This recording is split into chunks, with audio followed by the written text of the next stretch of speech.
Welcome to the Effortless English Show with the world's #1 English teacher, AJ Hogue, where AJ's more than 40 million students worldwide finally learn English once and for all, without the boring textbooks, classrooms, and grammar drills. Here's AJ with a quick piece to help you learn to speak fluent English effortlessly. I'm AJ Hogue, the author of Effortless English. Learn to speak English like a native. Father of the Effortless English system. I train you to speak English fluently, to speak English powerfully, to speak English confidently. Speak English effortlessly when you join my VIP program. You commit, don't quit at effortlessenglishclub.com. effortlessenglishclub.com. Welcome. Today's topic, being a free agent or having the mindset of being a free agent. The topic is connected to jobs and careers. Jobs and careers. As I said, the Business English course is opening for everybody this coming week and next week. I'll have a discount code for you for just a short time. And one of the strategies I teach you in that course is this idea of thinking like a free agent. This phrase, this word, free agent, is used in sports a lot. You'll see it a lot in sports news. Free agent. He's a free agent now, right? Some player is now a free agent, especially in American sports. I don't know about in Europe.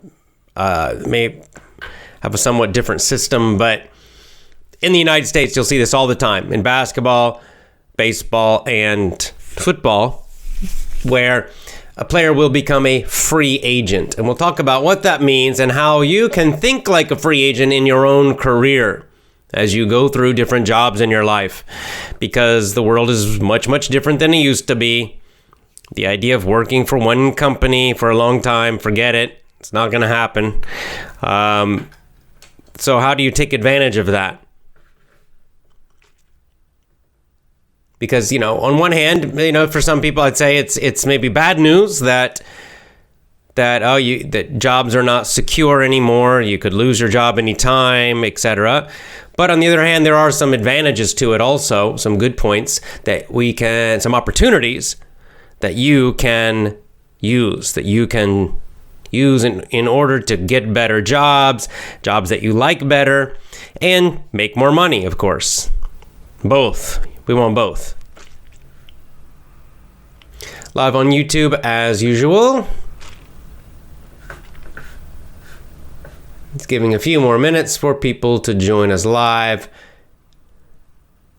and we'll jump a little more into the topic.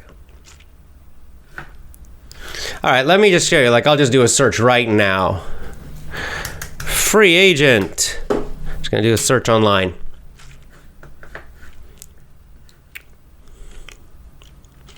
Okay, and so then you see that Tom Brady may become a free agent. This is American football. Tom Brady's probably the most famous, best player in American football. He may become a free agent.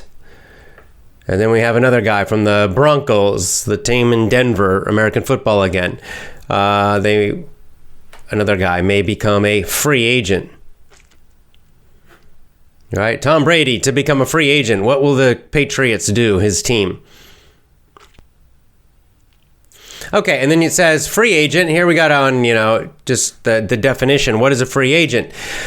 In professional sports, a free agent is a player who can sign freely with any club or team. They're not under contract to a specific team.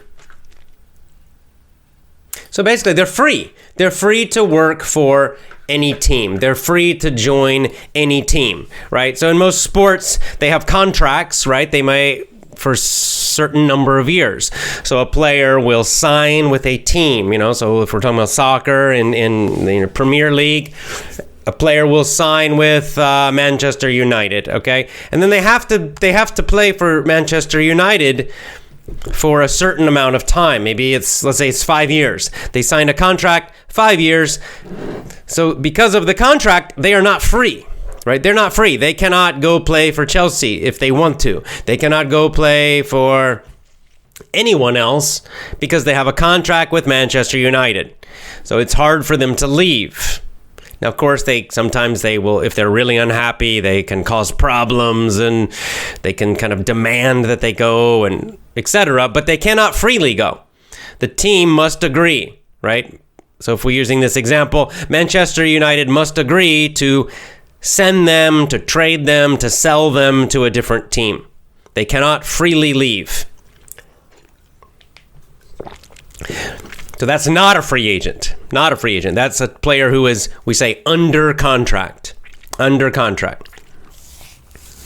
On the other hand, like this news story, Tom Brady, the very famous player in American football, he is a free agent this year. It means his contract ends, right? Has ended. This last year, he was under contract. He had a contract with the Patriots. He has played for the same team his whole career, the Patriots. And now his contract's done. It's finished. So now he's a free agent. He could go to another team if he wants to. Now, he's quite old for a quarterback for football. So I don't know what's going to happen. But anyway, the point is that as a free agent, he can go to any team. Any team he wants. He can choose any team. That's what a free agent means. It means you are free to leave your team or your company. It means you're free to go anywhere you want. So we have this same idea. You can use this same idea in your jobs, in your various jobs. Like I said, kind of the old idea, meaning like my father's generation, they had this idea of working for one company for their whole life, or at least for a very long time, right? There's this idea you would join a company, they would hire you, and then you would stay with them, and you'd gradually go up in the company, spending, your whole career, your whole working life in this one company. And my dad had that mindset, and he kind of, he tried to teach that to me. But of course, by my generation, everything changed. And in fact, by his generation, he found out later in life that there is no loyalty. These companies do not care about you. They don't care about you. That's the truth. It's just money. They don't care about you. In some cases, it's not even money, it's politics. So they don't care. You have to accept this truth because it's the reality. So, I guess that's the negative side of it, that jobs are not secure. No job anywhere in the world is secure. You could lose it anytime. The companies do not care about you. You are not a human being to them. You're just a number. They don't care.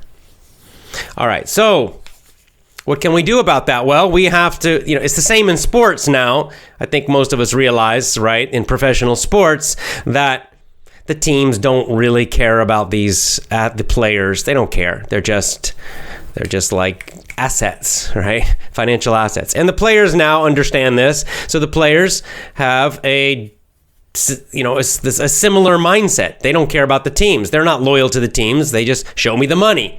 We'll see it in Jerry Maguire. Show me the money. That's what they care about. And that's what they should care about. I don't blame them because the teams aren't loyal to them. The teams aren't going to take care of them. So they've got to take care of themselves. Well, we also have to have the same mindset. You do. If you're not a business owner, if you're an employee, you're working for other people, you cannot be loyal to a company. That is insane. That is crazy. Okay, loyalty has to go two ways, guys. So if you know these companies don't care about you, and they don't, well, then you cannot care about them. You have to focus on your own career. You have to think like a free agent. And what do free agents do in sports? They try to get the most money, the best contract possible. So they go to lots of different teams, right? They talk to all the different teams they can.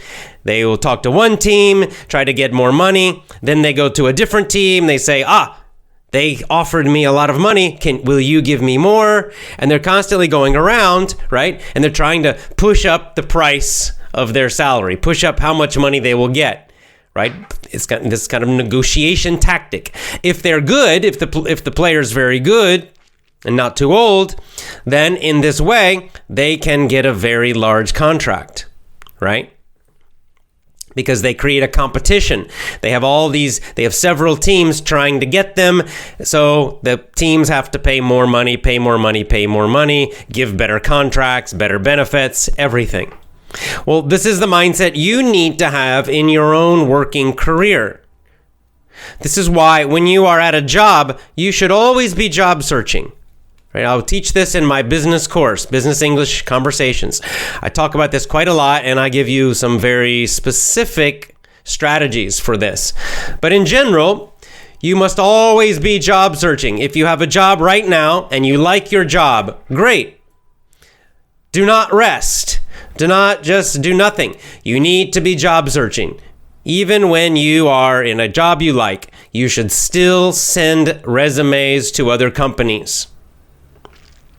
Even if you don't want to leave your company now, you should still send resumes to other companies because you will get job offers if you're good. When you get job offers, now you have a choice. You're a free agent. You can ignore the job offer if you want, stay at the company where you are, or you could go to your boss and tell your boss, this other company wants me. This other company said they will pay me more, so I'd like to stay here, but I need you to pay me more money, right? This is how you get a raise. You don't just go beg. Some people think you get a raise by begging. Oh, will you please give me a raise? I've been here for 5 years. They don't care.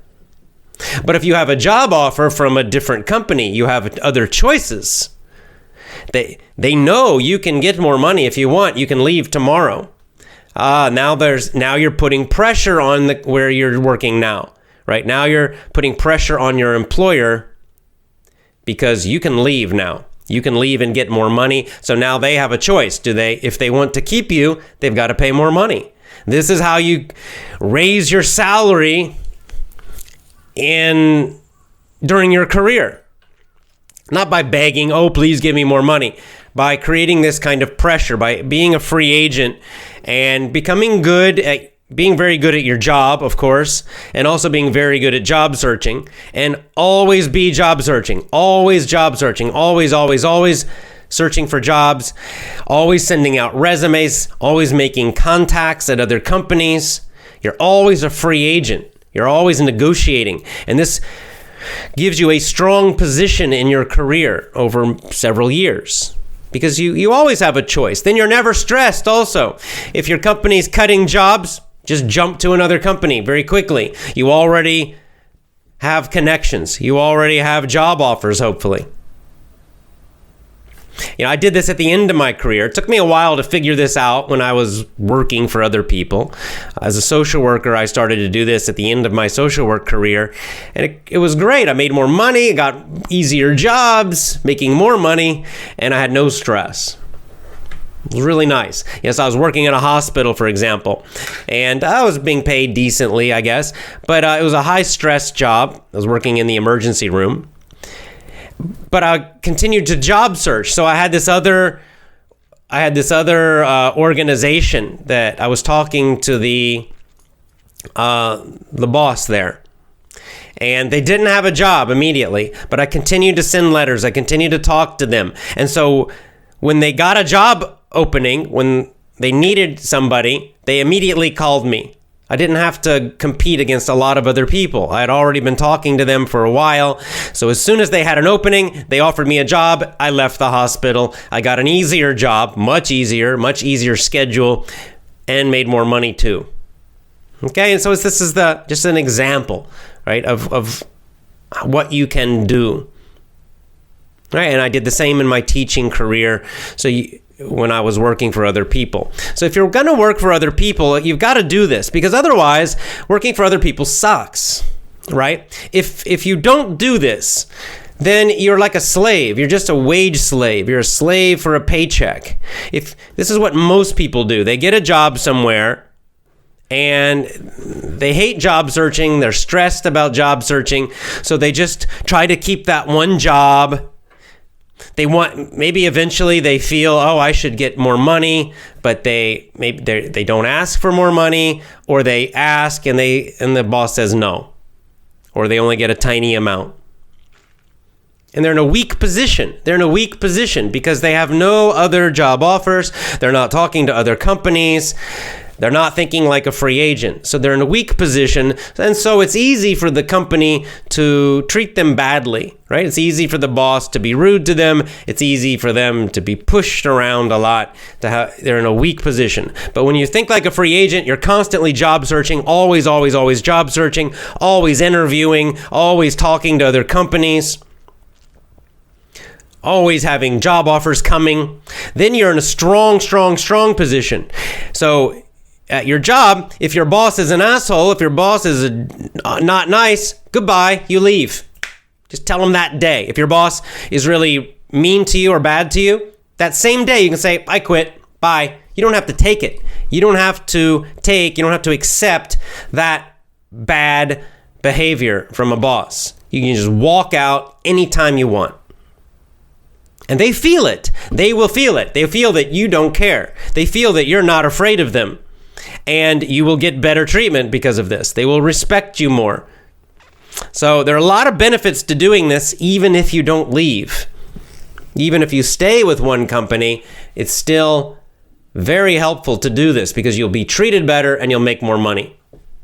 And the other thing you can do, what free agents do, is you can just jump. You can go up the career ladder, as we say, right? Making more money, better positions. You can go up faster by jumping companies. Trying to do it inside one company is usually very slow, but if you do it by jump to another company to a higher position, then jump to another company to a higher position, then another company to a higher position, you can go up faster. It's a faster path to higher positions and more money. So think like a free agent. You can, notice how these professional sports players, notice what they do. Notice how they negotiate. Notice how they pressure the teams, especially the top guys, the ones that make a lot of money. Some of them do stay with the same team. Tom Brady has been with one team his whole career, but he can still use it. Maybe not now. He's at the end, right? But most of his career, he could use this kind of pressure because every other team wanted him. All right, let's get into the comments and questions as usual.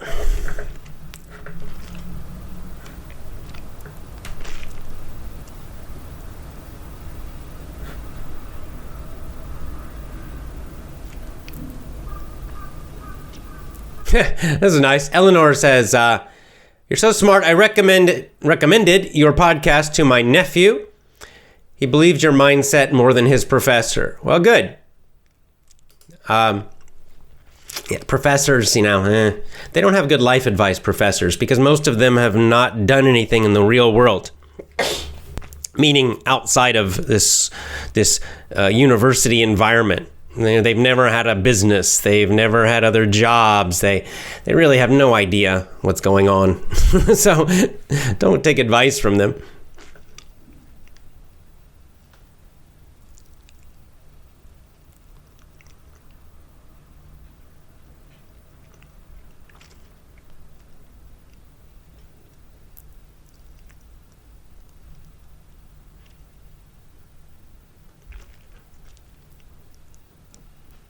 Yeah, like Cesar says, we are just a number for big companies. That's right. I mean, look at the name they give, these big companies.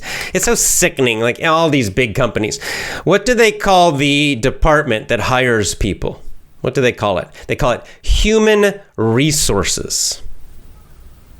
Most companies, that's what they call it. They don't call it personnel, staff, talent, right? Like where they see you as a real person. Human resources. What's a resource? A resource is something that they use and then they're done with it, right? Like oil is a resource, like mining, under the ground. Iron is a resource. That's how they see humans. You're just resources to be used for money and then thrown away. It's a disgusting phrase. I hate it.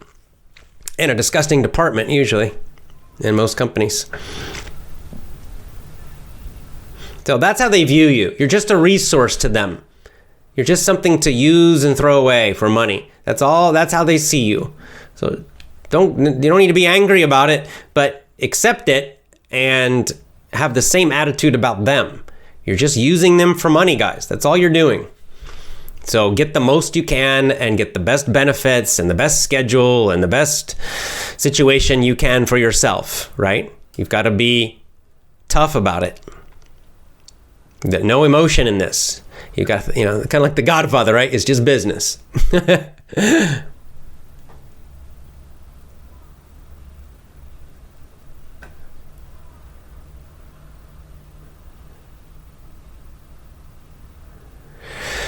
Okay.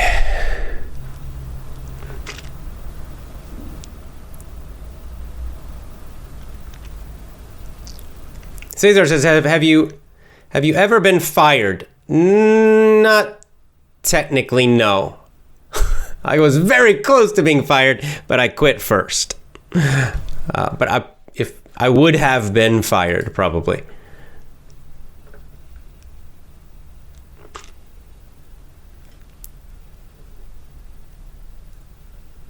Yeah, like Sriram points out, in Korean pop music, this happens in entertainment a lot.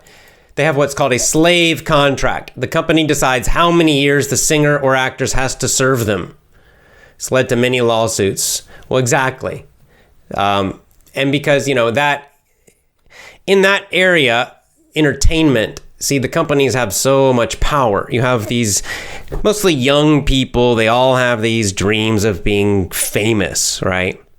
But the companies control who becomes famous. So these young, people nobody knows them. They've got no money. So, and there's hundreds of them, hundreds. There's thousands and thousands of them that are dream, I want to be a famous actress, I want to be a famous singer. So these companies have most of the control. So what do? When they first find somebody and they decide they're going to use them and make them famous, they make them sign a long contract to control them. Because after they become famous, after they become famous, the singer or whoever, then they have some power, right? Now they are famous, a lot of people know them, they could get a better contract, but it's too late. It's too late. They signed the contract before they were famous. It's a tough situation. It's a really bad area. Hollywood's similar. And that's why there's all these terrible things happen where they have to have sex with the directors. They have to have sex with the agents. They do all kinds of horrible stuff. These are bad people. Okay? Stay away from that industry is my best advice.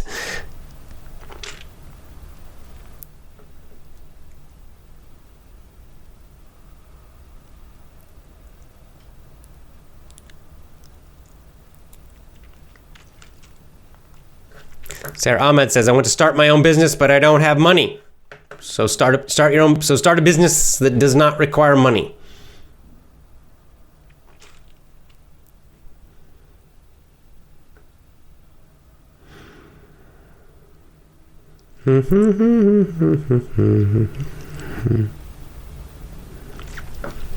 Cesar Chiarelli says, many companies are still looking more to degrees than to the knowledge behind the degrees. Yeah, well, this is, again, a common problem in the human resource department, because they're kind of mindless idiots. But anyway, if you're really good at what you do, that's why, by the way, this is something else you'll learn in my course, but do not send your resumes to the human resource department. Don't do it. You have to get around them. They're just there to screen out people. That's all. Okay? They're just there to block you. So you have to get directly to the department where you want to work. You have to contact directly who will be your boss. You have to go around human resources. Okay? Don't go through human resources. Forget it.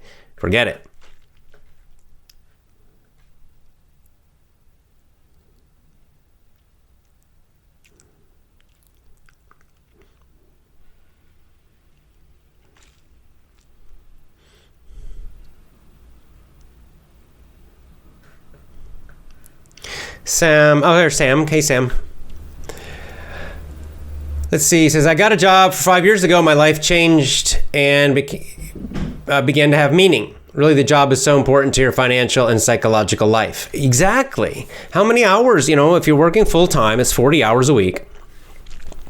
At least in America, and that's a lot of hours of your life. So if you're unhappy and stressed out, then your whole life becomes unhappy and stressed out. If you have a job that you enjoy and you're making enough money and you're relaxed, well, then your life becomes much more relaxing and enjoyable. So this is a very important area of life. You gotta figure it out.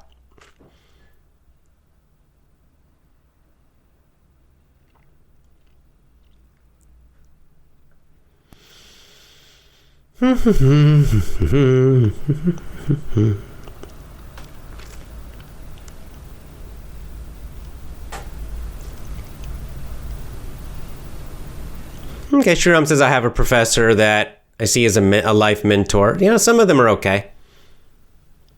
I'm talking in generalities.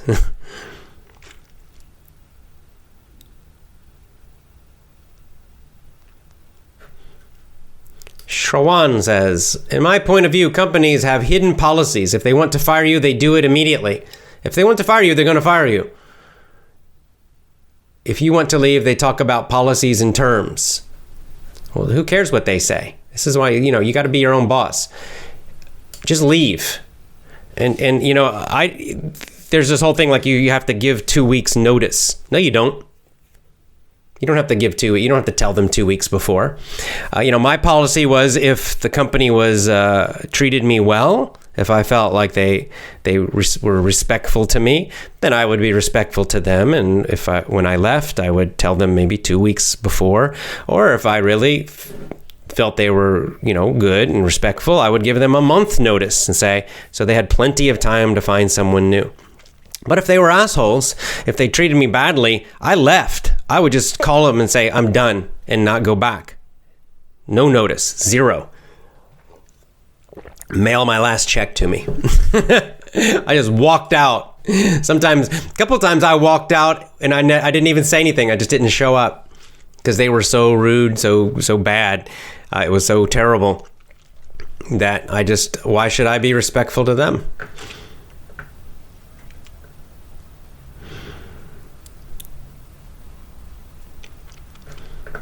Yeah, like Dan Houghton says, this is exactly right. One of the best ways to get a job interview is to approach directly the hiring manager who really cares about hiring great members for the team. That's right. You contact the hiring manager, the person who will actually be your boss, the person who actually makes the decisions. You avoid human resources. Do not give your application to human resources. Do not do that. It's a waste of time. Can you sometimes get a job that way? Yes, but it's a low probability of success. Go directly to the person who will be your boss. You have much higher success that way. Dalal says, I'm well known. AJ, you're a well-known person, says Dalal. Yesterday I spoke to an American tutor. He immediately knew you. I felt proud to be one of your students. Well, famous on the internet. Okay. Dammer says, how can I make my business plan for 2020? Just do it. Start your business. Start it. Start it. Start it. Start it. Start it.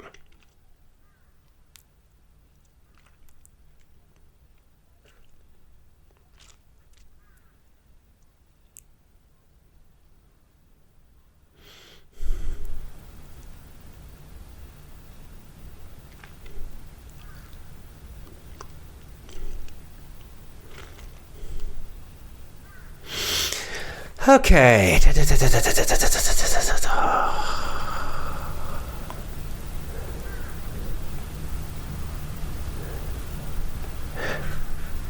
Ilana Khan says, I think a new generation has a more flexible mentality, easily become job jumpers.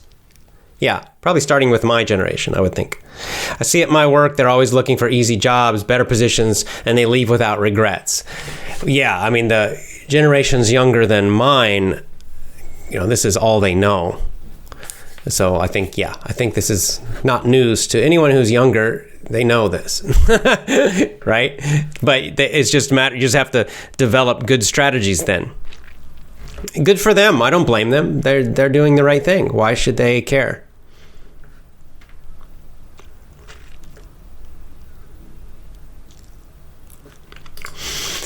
Bollywood Pop-Up says, I would like to start my own business. I have everything I need.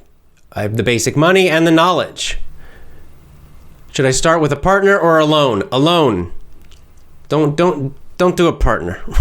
It's a freaking nightmare, okay? Don't do it. Do it yourself. Why would you want to share ownership? If you have all the money you need, you have the knowledge you need, why split the ownership? Then that's 50% of your profit you have to give away. And believe me, it's very hard to find a partner who's going to be good, who's going to contribute enough. You don't need it. Just hire somebody if you need to, but do it alone. Do it alone. That's my best advice. Speaking from a lot of experience.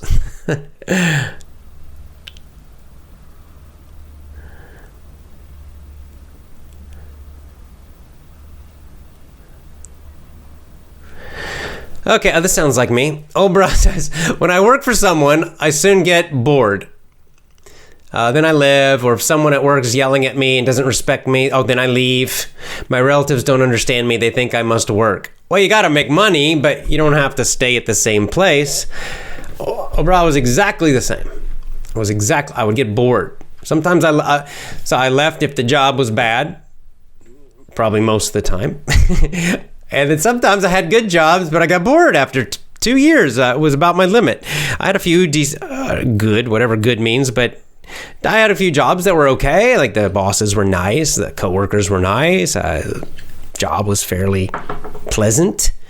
But it'd be the same every day. After 2 years, I'd be like, I can't continue doing this. I'm bored out of my mind, and I would still leave. But I would be nice when I left those companies. I'd give them a lot of time to find someone new, and I appreciated them. And then on the other side is when they're not nice, when they yell at you and they don't respect you. I agree. Why? You're an adult. You don't have to take that. You don't have to take that. You're not a child. If they if they're disrespectful to you, walk out. See ya. You don't need them. Hey, Rasha, good to see you.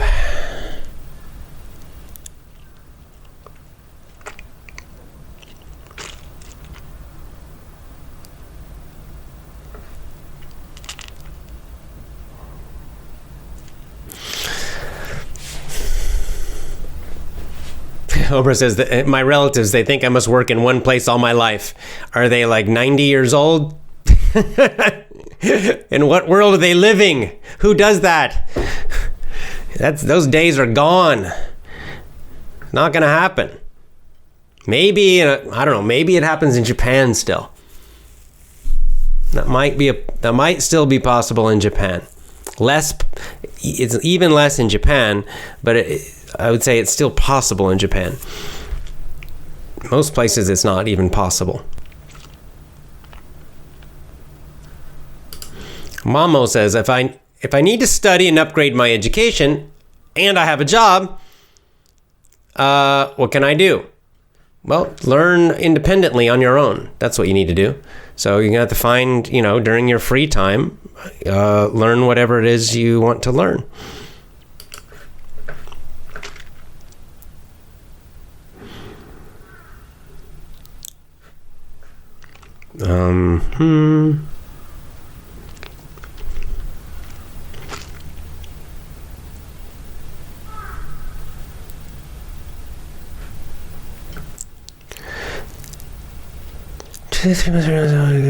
Good morning, J Hugger. Yeah, thank you. Just got to understand partnerships can work. Look at musicians.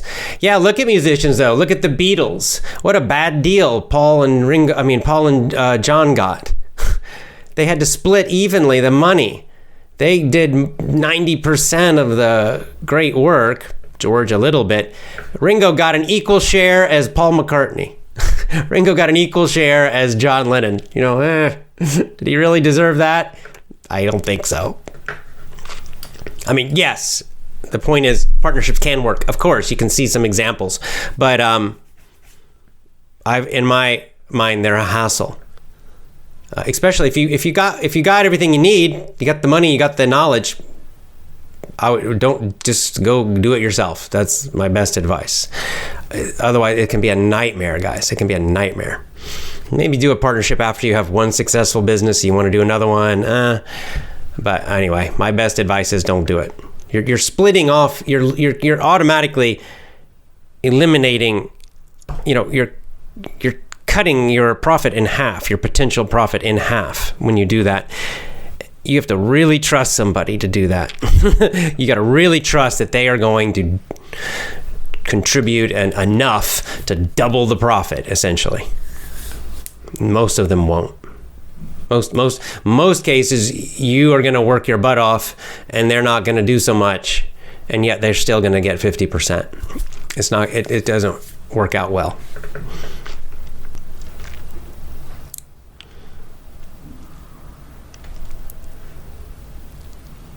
Okay. Anyway, let's see. Good morning, Sarah. Good to see you.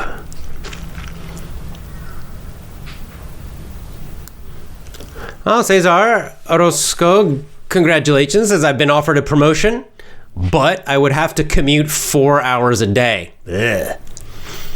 Well, keep job searching. Maybe you can find something better at another company so you can make more money and not drive so far. That's crazy. 4 hours a day is pretty horrible.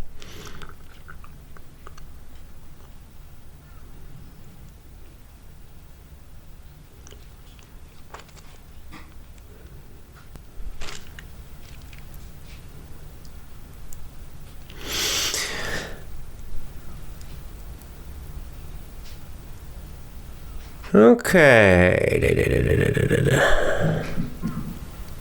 Okay, kind of an English question here, but oh man, I can't pronounce it. It's Vietnamese name, I think. Batai Son Long. Anyway, it says, I can talk to my friends in English quite well. Great. However, when I watch comedies, it's difficult to understand the jokes. Okay, right. Can you give me some advice?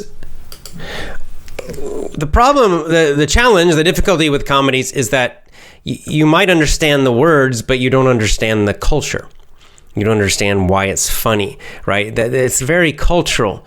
Some kinds of comedy everybody understands, like Mr. Bean and Jim Carrey, and that's why they are popular internationally, because it's that physical comedy, falling down and kind of funny situation, physical. It's very physical.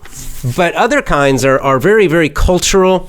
So you might, you can watch stand-up comedy, like an American stand-up comedian, and all the Americans are laughing, ha ha ha, and you have no idea why it's funny. You're just kind of like, I don't get it. Why doesn't seem funny to me, right? Or the opposite. So, I could maybe watch a Japanese comedians, and I can see the translation, but I don't understand why it's so funny, because it's connected to Japanese culture and Japanese. It's something that if you're not Japanese, you don't quite get it. Humor is very specific. Even some comedians, and everyone doesn't agree if some things are funny or not, right? Like some famous comedians, I don't think they're very funny. Even if they're American, I understand the joke, but it's not funny to me. So anyway, don't worry about it. Comedy is very tough. That's very, very tough to understand the jokes. And then even if you understand, maybe you don't understand why it's supposed to be funny. So just relax, focus on conversation. Don't worry so much about it. Comedies are a bit tough. Not so important, I think, honestly, for most of your situations in life.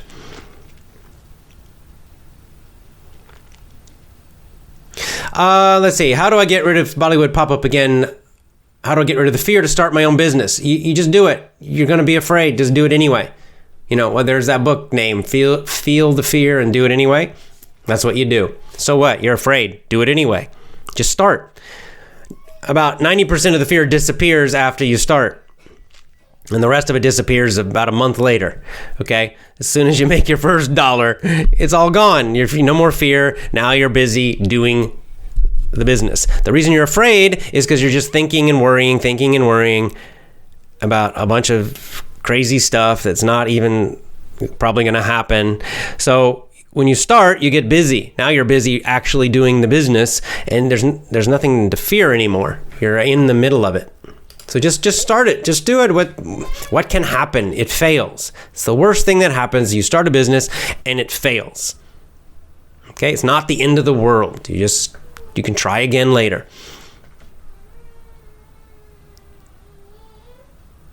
Oh no, Bailong wants to be a journalist. I'm going to bite my tongue on that one. It's not, I'll go with the general question. It's not too late. You can switch careers anytime you want. I did it myself. Lots of people do it. Lots of people do it at fairly late ages, like people who reach retirement age, like 60s or something. And then they'll start a new career just for fun. So it doesn't matter. You can switch careers anytime you like. Not sure I would recommend journalism, but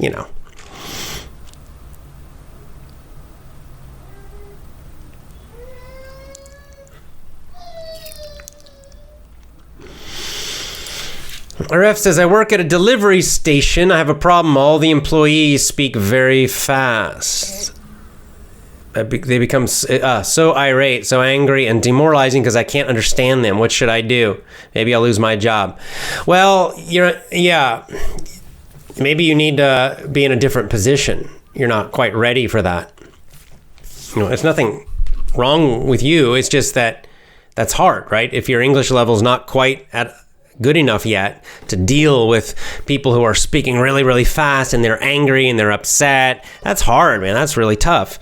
So, of course, you can jump in and every moment, every day, listen to English, do all the things I teach, but you still need time to improve. So if it's stressing you out, maybe you can get transferred. Maybe you could talk to your boss or your company, or again, start looking for other positions. If it's such a stressful situation, you maybe find a different position where it's not such high pressure with the English. That's very high pressure. It's hard for even a native speaker to deal with that, with angry people, angry customers. It's not easy.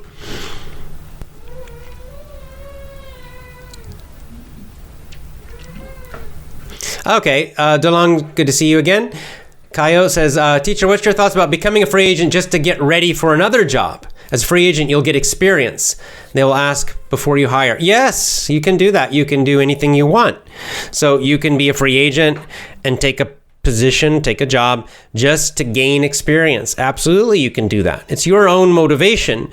You can do it for money, but you can also do it for experience. Sometimes you get a job and you work at that job just to gain experience, just to learn, basically. Maybe you say, I'm going to get this job. I'll stay in this job for 1 year and learn what I need. Then I can jump to a better job somewhere else. Yes, absolutely, you can do that. Good, do it. Sports players do this, right? Where maybe they're not a star player, so they get a position at a short contract at a team, and they do really well. They become a star player. What do? They jump to another team and make a lot more money. So it's kind of like that.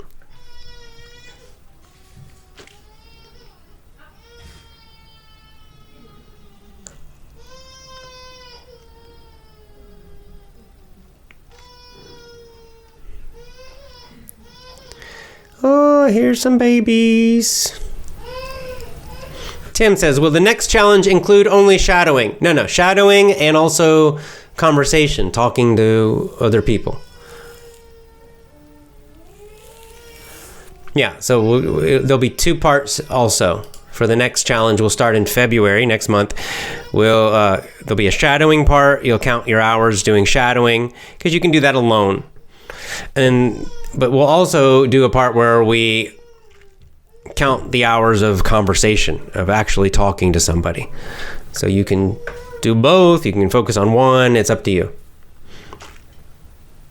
Supreme says hi from Nepal. Hello.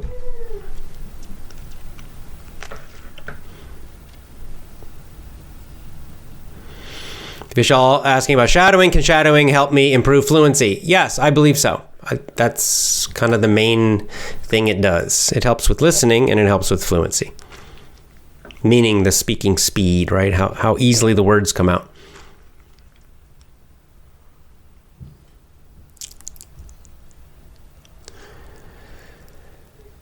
Okay, Dan again, with good advice, exactly. He's recommending Rich Dad, Poor Dad. He says the best career path would be following Rich Dad, Poor Dad's advice. Work to learn, then use the knowledge and money to invest or create your own business. Eventually, become financially free. It's a good little formula. I agree.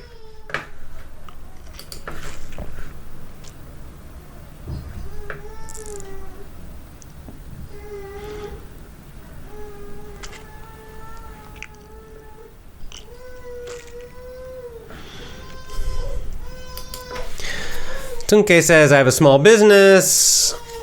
I'm a professional accountant. Good. I also struggle with English. I'm thinking changing my career to IT. What's your suggestion how to improve my English? Well, just, lots of listening and reading, basically. There's lots and lots and lots of listening and reading. If you're asking, if you need English specifically focused on IT, then of course you want to listen to podcasts, read magazines, books, websites that are about IT. And you'll get that IT information technology. You'll get that IT vocab that you're wanting.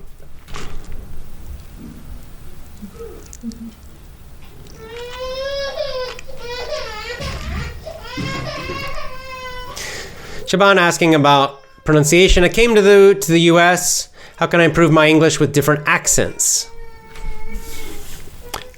I'm not sure. Are you asking how to understand different accents, like the Indian, Asian accent? Or do you want to? You have an Indian accent and you want to change it? I have a pronunciation course. If you want to improve your own accent, then my pronunciation course will be helpful. If you are trying to understand other people's accents, then you got to find audios that have those accents and listen to them a lot. You'll get used to them. Charu Putta with Balaji says, hi Jay, I'm a big fan of yours. You are my guru. Love you. Thank you. Very nice.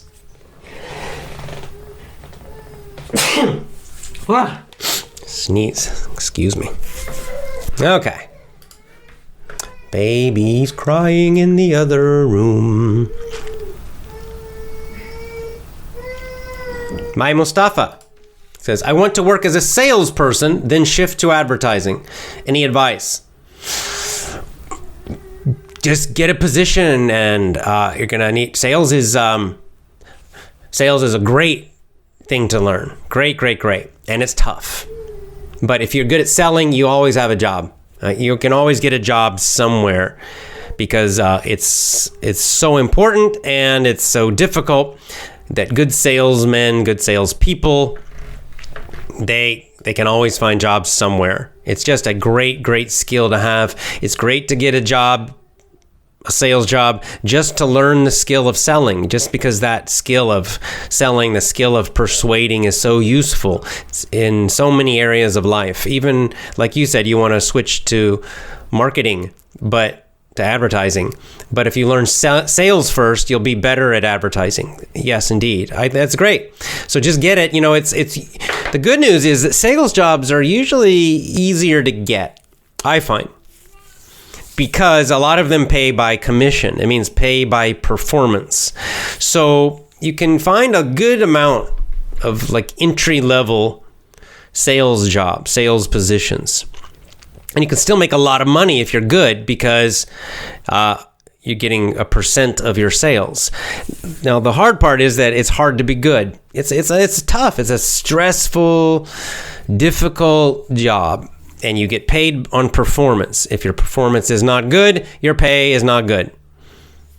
But on the good side is that if your performance is great, your pay will be great, usually.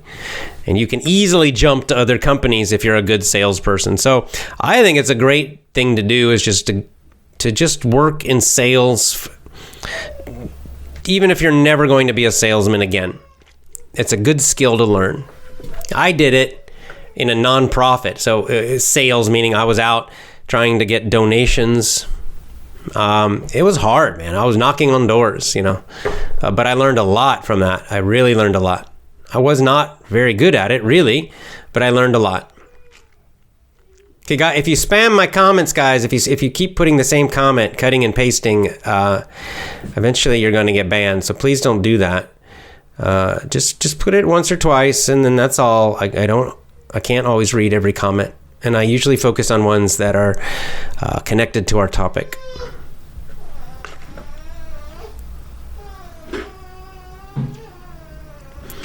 Aldi's asking about job interviews.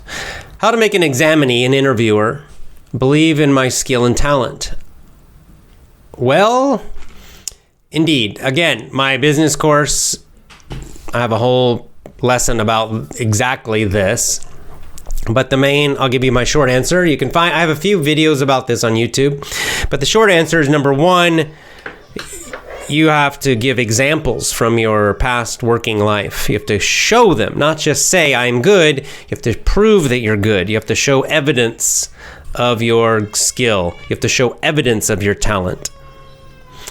Number two, you've got to be confident. It's kind of your non-verbally, you have to appear very confident. So I guess those would be the two top things. Babies.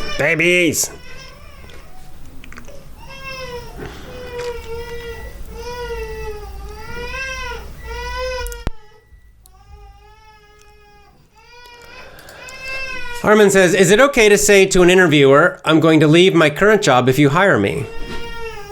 Only say that if they ask. If they ask you, just wait for the job offer. I would only say, if they offer you a job, then you can say, okay, yeah. But I wouldn't say that to them first, right? There's no need to say that first. I mean, they're interviewing you. I'm sure they expect that. But I wouldn't say it unless they specifically ask you.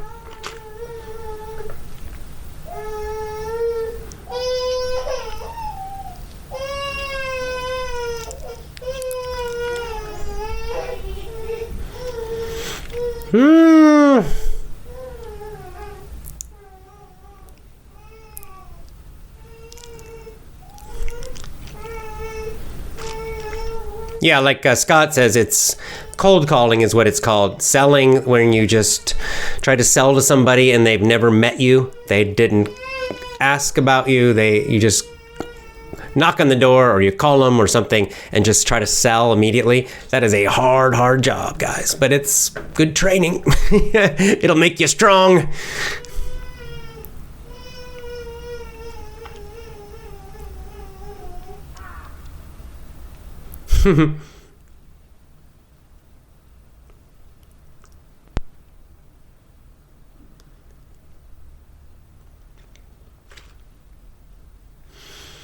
Okay, I think it's about time to go. Okay, here's a nice question. Upton says, how can I be sure about my profession? I have different talents and skills. How can I choose something strongly? Well, you can't really be sure until you try it. So I would say try lots of different positions. If you're young, especially, when you're young, it's okay to jump around jobs and try lots of different things. I did that myself. I found out I hated most of them. Hopefully you'll be more have better luck. So just try something. That's the the main thing, right? You can't figure it out intellectually, because the thing is, a lot of jobs sound good, right? Like you can, in your fantasy, you think that's a great job and you're imagining something, but then you actually get the job and you see what you really must do every day, and you discover, oh, this is not so great. Like, I'll get one example for me, just my own opinion, is lawyer, right? Like, so people have an idea of a lawyer from TV. Oh, you're just doing these dramatic arguments in front of the judge all the time. But in fact, they're doing all kinds of really boring paperwork a lot of the time. It's not so exciting. And, some people like it, of course, but a lot of people, the image and the reality is very different. And that's true for most jobs. A lot of jobs, it's the same. There's an image and then there's reality. And it's the other way too. Sometimes an image of a job is bad. Like maybe it's low status or something. But the actual job's not so bad. Like security guard. I was a security guard. I had a few jobs doing that. Okay, the pay sucked. I got almost no money, so I was poor. But on the other hand, it was such an easy job. I kind of liked it at that time, because I could just read a lot. I practiced drawing one time for a few months. I just read a book on drawing, tried to teach myself how to draw. So it was actually not such a bad job. So anyway, you just got to try things and find out what works for you. And because find out what the day-to-day. Do you like the day-to-day normal stuff in the job? Like this is how I found out about teaching. I just got a job teaching. I wanted to travel, and I realized, I actually like doing this. I like the day-to-day. It's kind of fun. It's a little creative. Every day's a little different.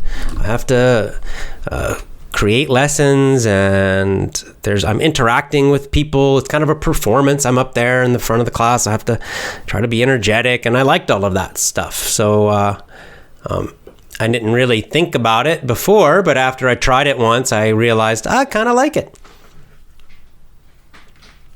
So yeah, just get out there and try a bunch of stuff and see how it goes. That's what I would say.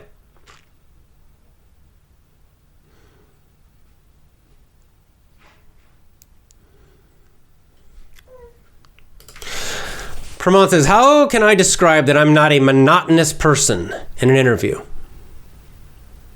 Don't be monotonous. You don't have to describe it. Show it, right?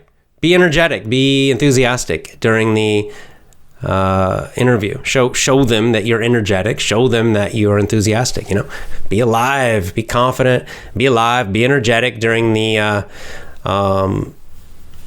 during the interview. As you talk to them, they'll feel it. You don't have to say it. Just they'll feel it. Monotonous meaning kind of boring, kind of right? So just show them the opposite of that. A lot of job interviewing, I mean, some might say it's bullshitting, which means you're kind of pretending. But, a lot of it's performance. It's kind of a performance, right? Where there are some very professional job interviewers, right?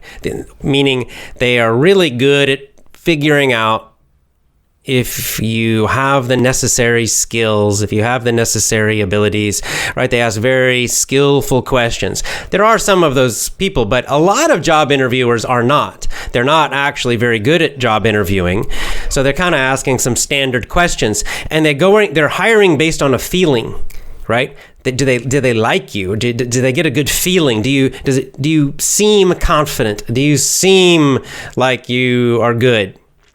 And maybe you are, maybe you're not. But so a lot of people get hired because they're better at job interviewing, not because they're actually better at the job.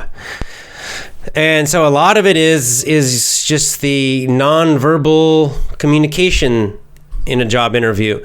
Your eye contact, your confidence, your smile, your friendliness, your energy, all of these things. The more confident and, it's that nice combination of being both friendly and confident. Confident's great, but if you're too, they might not like you. So you're you're confident, you're friendly, you seem relaxed. There's your performance. It's a performance. It's just like public speaking. It's very similar to public speaking. And so That's a lot of it. I won't say it's everything, but it's a lot of it. A lot of it is just those nonverbal communication skills will help you get a lot of job offers, will help you do very well in job interviews. That is a lot of it.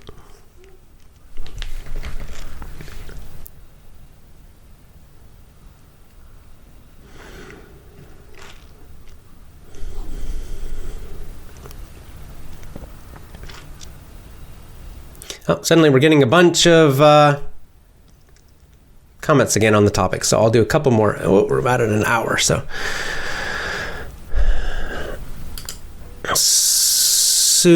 Suket, I think is how you pronounce the name. I'm thinking that creating your own business is the best job. Well, that's my opinion, yes, but it's not for everybody. You can do what you want, and you can work whenever you want. Indeed. I agree, but it's not for everybody. Iman Fad, hey, good to see you again, says, I have an idea. If someone wants to change his career, he has to work for a short, unpaid period as a kind of training in order to gain experience and get specific qualifications. Yes, these are called internships. A good number of companies have things like this. You can volunteer, you can do projects on your own. In the whole coding, programming area, people work on open source projects to prove that they're good. So yes, absolutely you can do that. You can do unpaid work to get experience and make connections. It's certainly a strategy.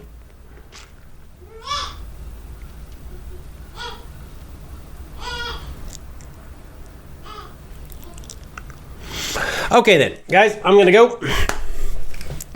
So, we'll be back again. What's today? Thursday, yes. So, this weekend, starting, we'll do the introduction for our book club. The new book is The Hobbit.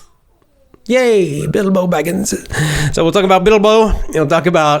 I'll do an introduction about The Hobbit, just chatting about it. We'll actually start the book the following week. So, now's a good time. Get The Hobbit. Get the book The Hobbit. I recommend doing it as an ebook. For English learning, ebooks are easier. What else? Sunday, let's restart our movie club and keep going with Jerry Maguire. All right, I'm not sure about tomorrow if I'm doing a show or not. Check my Gab and you'll see. Okay, as always, get my business English course, join my VIP program at my website, effortlessenglishclub.com, effortlessenglishclub.com. Lots of love to you. See you next time.